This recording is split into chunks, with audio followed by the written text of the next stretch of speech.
Hello, my dear friends. In my previous video, I told you I was going to make you a new video showing you of how you can extend a tortillion's lifetime for a really, very long time. So as I mentioned before, a tortillion is hollow because it's rolled paper. And depending on the pressure or the time you're using it, all these paper layers, they get pushed in and the nib is not as precise as it should be at the beginning to have some really good artwork. And as you can see here, in this example for my brownish charcoals, I'm using this tortillon. You see the difference of the nibs, of the sharpness.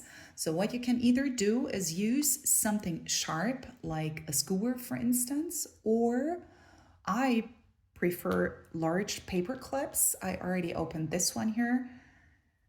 And what you just do is you push the paper clip through the paper roll and gently push it out. And see how it was just like right popping out of there. And there you go.